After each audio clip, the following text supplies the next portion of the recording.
Hey guys, what is up? It is Bibs87 here again, and welcome to another RuneScape 3 vlog here today. In this video, we're going to be talking about this week's patch notes, back to one of our normal uploads that we have on a weekly basis to talk about the updates. To all of you who might be new to the channel after watching some of the archaeology videos, welcome. I usually do a video each week going over the patch notes and my thoughts on them. So that's what we've got coming at you here. Although I will have another mystery guide coming out later today, as well as I think we can do the maybe the Hands of Glory locations and information as an additional video. So we should have some more stuff coming as well later on. But yeah, without further ado, let's get into it. I'm just going to be doing archaeology here in this video. Currently level 90, just got the professor certification, and I am rank 8 on the hardcore high scores overall, so for archaeology. So going pretty well. Going to continue with it here, but yeah. The update this week is titled Easter Antics and Archaeology Adjustments, although that title honestly leaves out one of the actually bigger things that they added this week, which was the addition of those mouse over things. But we'll get to that once we get to it. Let's start with the archaeology patches. The first one, which is pretty big, that most people are probably going to be happy to see, is they have changed the Harlequin cow requirement for the contract clause mystery. You now need a you can still use the Harlequin cow, the shiny version, or you can use a vanilla, a strawberry, and a chocolate. So it's kind of tough. Like if you don't have any of the cows at all, like it'll probably be just as annoying for you to get each type than it would have been to get a shiny anyways, because you have to like get the scented versions on as traits and then breed those. I believe is what I don't know if it's required to get the scents, but I know that increases your chance of getting the various types. But yeah, they did change that. A lot of people were complaining about that one. Luckily for me, I already had one on this account, which made it easier for me. But so yeah, I do think it was a little bit of a strange thing to have as a requirement for the mystery. That mystery has a lot of strange items for sure. But yeah, that is that. They also added a little thing to your journal, which I think is pretty nice. Or is it in the, no, it's not in the journal, sorry. They've added a little thing to when you're inspecting things. So you can see if I inspect this, there's a little check mark next to this, meaning I have completed that collection at least once, which is a nice little thing to see. The number that you've contributed is, not that useful anyways, because almost always, at least for me, I contribute the entire collection at once. So yeah, I like that a lot. It'll make it easier to see at a glance what you have and haven't completed on a specific item. So that was a nice little change. I'm just pulling up the full patch notes here because that's where all the changes were. One thing that is nice is that you will no longer be interrupted. You might have seen it while I was doing that. You'll no longer be interrupted from your training when you're inspecting something. So like I can pull this up and look at the stuff that I need to get, and I'll still be excavating in the background. And the same is true for the soil box. So you can fill your soil box up and it won't interrupt you, although previously that was possible already if you put it on your action bar and filled it from there. But now it's possible, I think, just from clicking on it. Luckily for me, I'm no longer in need of a soil box as I've got the auto screener. And if any of you guys are at the relevant archaeology level to get this thing and you're debating on whether you should get it, I couldn't recommend it more. It is so nice and convenient. You don't have to bank at all because you don't have to worry about your dirt, and it saves you the screening time. And on top of that, I'm pretty sure, based on what I've seen so far using it, that it only gives you the materials of what you are actually excavating. So like you can see this plot gives me silk, gold rune, malachite green, and marks of the Kaizaj. That's all I'll ever get. You can see it in my chat somewhere here. Your auto screener spits out some malachite green, because I've done some of the caches at the dig sites, which do give you dirt if you're at the dig site doing a cache, and the dirt that the auto screener screened at those caches only gave that resource from the cache. And I mean, if you've done any of the screening manually, the stuff you can get can vary pretty wildly, especially like when I was doing it at the Caradet dig site, I didn't get any third age iron at all when I was doing the level 89 plots or 86 plots. So I'm pretty sure that's the case, which is another benefit to it that is kind of, not obvious at first. So would highly recommend it. The divine charge drain is honestly not even that bad. 3.33 divine charge per use of it. So, one divine charge will give you like 1,000 dirt, which is a lot, so it's pretty good. So yeah, that's that. Didn't really have anything to do with the patch notes there, but something I figured I'd just mention. They also increased the chance of receiving an artifact from research. So you can send out your research team on those generic missions to different dig sites. It always said you could get an artifact on there, but I didn't get a single one until this morning when I got the first research I sent out came back with an artifact. So that's nice that they increased that chance. It'll make it a little bit more worth it, maybe to do longer researches for a better chance at an artifact. That's definitely a possibility for that, especially when you've gotten through most of your special research. There's no real reason not to send out a longer mission. I'm probably gonna need to bank here pretty soon, but we can wait a little longer. Other than that, they fixed there was one Armadillion yellow cache at the Citadel that was inaccessible as far as I could tell. They say they made it more accessible, but I was never able to get to it, so I'm glad that they fixed that because that was pretty annoying. Let me see what else they've got. I don't think there was any other big ones.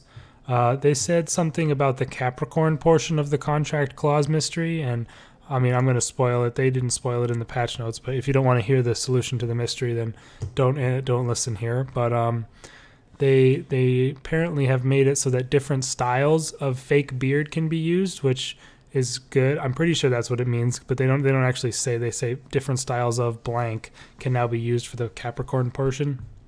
Because, of course, there's a fake beard available from Ali in Al-Kharid, which I said about in my guide. I tried to bring that to him first because I didn't remember there being a fake beard from the Rocking Out quest. So I'm glad they made that change because it definitely confused me at first when I was doing that. Then there was a bunch of hot fixes over the week that were not really super relevant, I don't think, and that was everything for archaeology. So the one thing that we didn't see this week that I was pretty disappointed about was no change in any way to the material caches.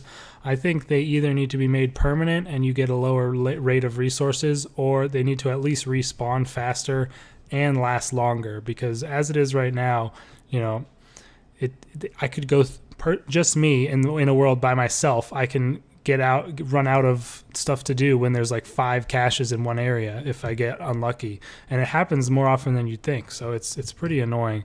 I hope they do something to change those in the future. And like the way they work right now really kills like the spirit of community and the skill and everything, because like if you're at a cache and someone else shows up, you get like annoyed. You don't get happy to see another player or potentially talk to someone. You're just like, wow, this guy's going to take my stuff, and it's annoying. Like that's how mining used to be, and that's why they changed mining. So it confuses me that they'd reintroduce it with this skill. I mean, of course these excavation plots are permanent, so it's kind of a hybrid. I mentioned this in a video previously, but I really hope we see at least some change to them in the coming weeks. The other thing that I was talking about, which I believe should have been in the title of the update, was this object highlighting, depth of field, and transparency. So these were a couple of the technical showcases that we saw back at RuneFest, and they've come out with a couple of them here. So I actually have it turned off right now because I don't know, I didn't really want the highlighting, but it is kind of cool. So if you turn on mouse over entity highlights, you can see when I mouse this over, there's a faint light blue outline. It's more obvious on like this cart here, you can see it, and then this person, it's yellow because it's a talk option. So it is definitely a nice change. It'll make it easier, especially for new players, to see what's interactable, because I think they said that there's some option maybe in the tutorial somewhere where you can turn it on so that anything that you can interact with nearby is highlighted by that. So it's definitely going to be a nice little thing to ease players into the game. And yeah, I like it a lot. One thing that actually this comes with is you can see my character right here. Previously, if I would rotate my camera behind a wall, my character would be gone. I couldn't see him. But now watch if I rotate behind this wall. you can still see the silhouette of my character right there, which is a very, very nice thing. And I would love to have that on at all times, but for some reason it is paired with this mouse over option. So if I turn off the mouse over option, you'll see that it no longer happens. My character's just gone. So I don't know why those two things are put together. Like, they're totally different in my opinion, so they should be separate options. But maybe we'll see if they do that in the future, because I would like that. I don't really want the hover over personally, because I already, it doesn't really help me that much, and it would kind of just distract me a little bit. But maybe in the future I'll warm up to it. Let me see. Other than that, we have the they mentioned something about depth of field. I don't really know what that is. It says it smooths the world view for scenery in the distance. I mean, I think I have it. I don't have it turned on. I don't know. Like, I can't notice any change when I click it and don't. So I'm not sure exactly what it does. But yeah, that's there. And then there's smooth camera fade is something else that they added. And apparently this already existed, but you can now disable it. It says it smooths out edges as you clip into scenery, and you can disable it by just taking it off. So let's see what the difference is. So I'm going to clip into this. And you can see it's kind of like bluing out this bit. Now let me see what happens when I turn it off. Oh God. Yeah, you see it no longer does that little like blue effect when you're clipped into it. So it's not really that big a change. But yeah, you can do that if you want. And I guess we can leave to check out the last one, because I got a bank anyways just to get these artifacts out of my inventory. The tree canopy fade is another thing. So, oh, does it happen right here? I haven't actually seen this happen yet, so it's going to be a first-time thing for me as well. Supposedly, trees and similar surfaces will fade out when your character is behind them, so they don't obscure him. But let's see, where could I go with some trees? I guess if we just go to the guild, I think there's some trees around there. Let's see how it looks. So there's this tree right here. Is it going to do that?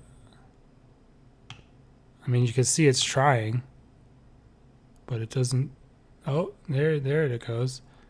So this tree, like, I guess doesn't work with, because this tree is probably like, it's like a big bush of leaves, and it can't fade it out. But like, I'm assuming it'll work with like this type of tree perfectly fine. No, it's not. Is it? I'm not sure. Doesn't seem to be doing anything with these trees either. Oh, you can kind of see it. Is that it right there? I don't know. This doesn't seem to be a very obvious effect, at least not right now. Maybe this one will be. There you go. Okay, so it doesn't really completely fade it out. I'm pretty sure the one they showed at RuneFest was a bit more dramatic, like there was a big hole. But it does make it so you can see your character, so that's a nice little one there. And then let me see, was there anything else?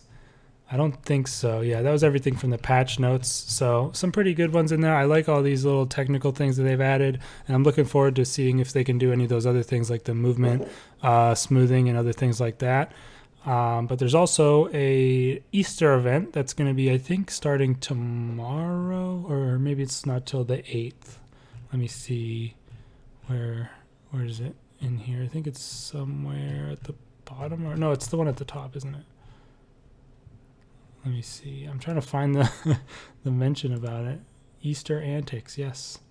But what are they?